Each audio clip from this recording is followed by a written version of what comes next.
Hello everyone, welcome back to my channel. অনেকগুলো দিন রোদের পরে আজকে দুর্দান্ত একটা বৃষ্টির দিন। কিন্তু এই বৃষ্টিটা জানো তো খুব ভালোভাবে উপভোগ করার দিন আজকে নয়, কারণ ঘটে গেছে আমার পরিবারে এক চরম বিপদ।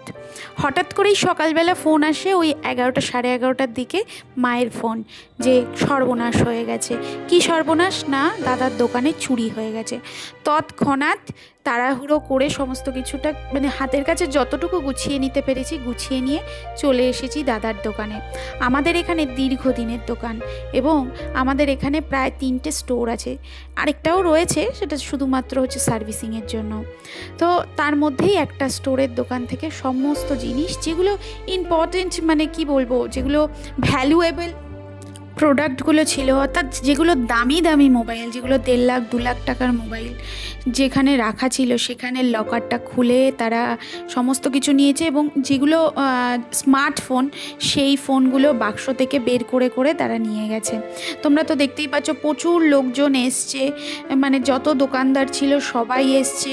কমিটি রয়েছে আমাদের এখানে, সেই কমিটির লোকজন এখানে, কিন্তু পাহারাদারও রয়েছে এবং দাদার দোকানে কিন্তু সিসিটিভিও রয়েছে। প্রথমে তারা সিসিটিভির লাইনটা কাটে, তারপর টিন কাটে, তারপর হচ্ছে গিয়ে এখানে ফল সিলিং যেটা ছিল সেটা কেটে ভেতরে প্রবেশ করে তারা এখান থেকে কিন্তু ফোনগুলোকে বিশেষত নিয়ে গেছে।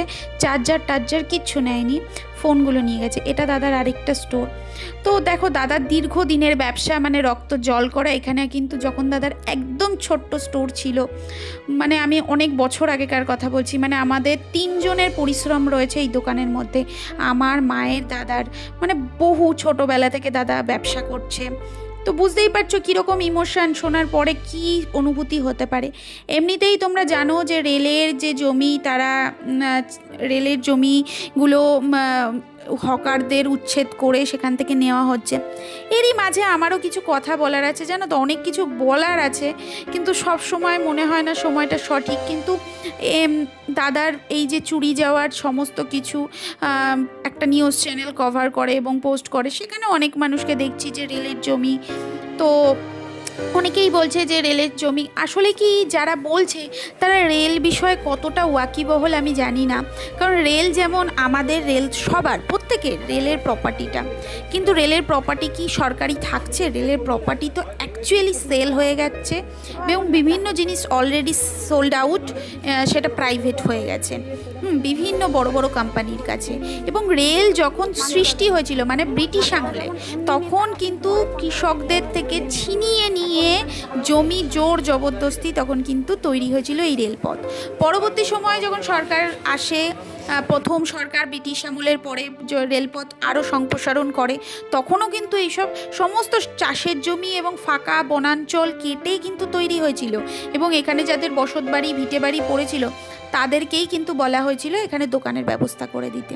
যাই হোক, যারা হিস্ট্রি জানে, যারা বুদ্ধিমান ব্যক্তিত্ব রয়েছে, তারা হয়তো বুঝতে পারবে যে এর আজ শুধুমাত্র যে রেলের যারা হকার্স রয়েছে বা দোকানদার রয়েছে তাদের ওপরে পড়বে না, এটা কিন্তু সামগ্রিকভাবে সবার ওপরে পড়বে। অ্যাকচুয়ালি কী বলো তো, যখন দেখবে একটা খাঁচার মধ্যে থেকে মুরগি বার করে না, ওই যে কাটার জন্য কসাইরা, তখন অনেক মুরগি থাকে, কিন্তু যে মুরগিটাকে বার করে ডানা ধরে, দেখবে সেই প্রচণ্ড ডানা ঝাপটা করে, কক কক কক কক করে।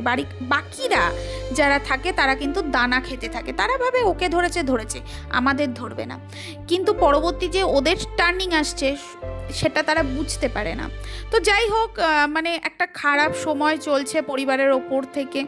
এই সময় আমার যে অনুভূতি, আমি সেটাই শেয়ার করলাম। ভুল ঠিক বিচার করার আমি কেউ নই, সময় সেটা বলবে, আমি সময়ের ওপর ছেড়ে দিচ্ছি। তবে বিপদের সময় অনেক মানুষকে দেখেছি যে আনন্দ পেতে অন্যের বিপদে। আবার অনেক মানুষ, বিশ্বাস করো, যাদেরকে আমরা ভাবিও নি কখনো যে এরা আমাদের পাশে এসে দাঁড়াবে, তারাও দাঁড়িয়েছে।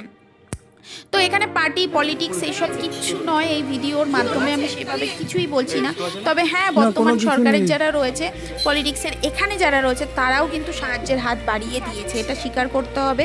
কারণ হচ্ছে আমার দাদা এমন একজন ব্যক্তিত্ব, সে কিন্তু কিন্তু মানে যখন তার ভালো সময় গেছে একটা, বা সে যখন ক্ষমতা তার মধ্যে যতটুকু ক্ষমতা, যেটুকু ক্ষমতা তার ছিল সেটুকু ক্ষমতার মধ্যে কিন্তু অন্যদেরকে সাহায্য করেছে। সেখানে কোনো পলিটিক্স বা অন্য রং বেরং বা কে এসব দেখা হয়নি।